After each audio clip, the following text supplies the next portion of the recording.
Every food on this list was completely normal in 1975. Every kid ate them, and chances are you can still taste a couple of them right now. But today, each one would make a young parent gasp. So we're counting down all 6, and behind each one, I'll show you a little secret, what was really going on back then that nobody told us. That's the fun of this list. You came for the memories, and you'll leave knowing things your kids don't. Because here's the strange part. Back then, with all this terrible food on the table, only about 1 kid in 20 was obese. Today it's 1 in 5. Something doesn't add up, and by the end of the list you'll see what. And stay for the very end, because I'll hand you one simple kitchen rule from 1975, just 6 words long, that still works like a charm today. Number 1, candy cigarettes. Chalky sugar sticks with a red painted tip, in packs designed to look exactly like the real thing. Some even puffed powdered sugar or smoke. Kids didn't just eat them, they practiced with them. And the horror is earned. Researchers later found that kids who played smoker with candy cigarettes were about twice as likely to grow up and light real ones. Several countries banned them outright. Here's the system underneath. Those packs didn't accidentally resemble cigarette brands. Candy makers copied real tobacco branding. Same colors, same logos. And the tobacco companies largely let it happen, because every pack was a free rehearsal for an 8-year-old future customer. The candy was never the product. The habit was. And if you think that was the only industry rehearsing on children, wait until you see what was in the cereal bowl. Number 2, the cereals that said it proudly. Super Sugar Crisp, Sugar Smacks, Sugar Pops. The word was the selling point, and the boxes weren't lying. Lab analyses in the late 70s clocked some of them at more than half sugar by weight. They were dessert with a spoon, advertised straight at kids through the Saturday morning cartoon machine. Now the hidden system, and this one has a paper trail. In 1978, federal regulators tried to restrict TV advertising aimed at young children. Industry lobbied, the press mocked the plan as government babysitting, and Congress stripped the regulators' power. The ads stayed. Then in the 80s came the quieter move. Sugar Frosted Flakes became Frosted Flakes. Sugar Smacks became Honey Smacks. The recipes barely moved. The sugar didn't leave the box. The word did. Number 3, the neon pitcher. Kool-Aid, Tang, and their cousins. And read the old packet because the directions said it out loud. Add 1 full cup of sugar. A modern parent watching that cup go in would need to sit down. And the color? That red came from dyes we'd been arguing about for decades. In 1976, a panic over red dye number 2 got red M&Ms pulled from the bag for 11 years, even though they never contained that dye. But here's what the panic hides. The pitcher was honest.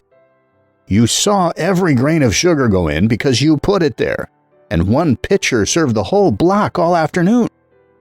Today, the same sugar is pre-dissolved into most of the packaged products in the store, where no one ever sees the cup. And the dyes, most of that rainbow stayed legal for another 50 years. Regulators only banned Red 3 in 2025. The system didn't remove what scared us. It hid the sugar and slow-walked the dye. Number 4, raw cookie dough, straight off the beater. Today, this one comes with official government warnings. Raw egg can carry salmonella. Raw flour has caused actual E. coli outbreaks, and an entire safe-to-eat cookie dough industry now exists to sell you the experience your mother gave you for free.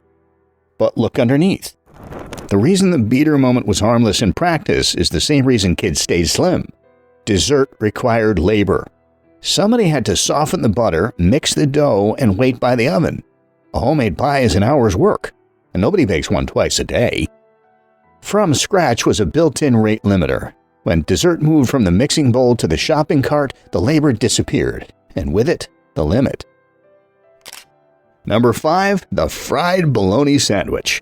Mystery meat, seared in a pan, slapped on white bread with yellow mustard. Today's parents have real ammunition on this one. The World Health Organization now classifies processed meat as a Group 1 carcinogen, the same evidence category as tobacco. Let's be honest, modern parents aren't wrong to wince at bologna. So why aren't we heavier? Because the sandwich lived inside an architecture. 1 sandwich, made at home in a fixed lunch slot on a small plate. And that was lunch, start to finish. Today, roughly 2/3 of the calories American kids eat are ultra-processed, grazed across the whole day. The bologna was processed too, but the system around it was portion-controlled by habit. We didn't lose the war on processed food, we lost the fence around it. Number 6, the grease can. The coffee can on the back of every stove, collecting bacon drippings for weeks, unrefrigerated, and your grandmother cooked half her meals out of it. A modern parent sees saturated fat and a food safety violation sitting in one rusty container. The system underneath it is the Great Fat Swap. After the 1977 dietary guidelines declared war on animal fat, the grease can went in the trash and seed oils took over the American pan. Soybean oil consumption rose roughly 1,000-fold across the century. Nobody's telling you to keep warm bacon fat on the counter, but Grandma's fat was doing one quiet job the replacements do worse. It kept people full, and it lived in home cooking, where the portions policed themselves. So look at what these 6 actually have in common. None of them was health food. Your modern kids are right to wince, but every one of them lived inside a fence. The sugar was visible. You scooped it yourself. Dessert cost labor. Candy cost allowance money at a store you had to walk to. Meals had slots. Plates were small, and the kitchen closed in between. Rules so automatic nobody knew there were rules. Then, piece by piece, the fences came down. The scary words were renamed off the boxes, the sugar moved inside the products, dessert moved from the oven to the cart, and the snack stream went 24 hours. The foods got safer on paper, and childhood obesity went from 1 in 20 to 1 in 5. Your parents didn't fail, and neither did you. The fences were taken down for us, quietly, one label at a time. Which means the fix isn't banning what's left. It's rebuilding a fence or two.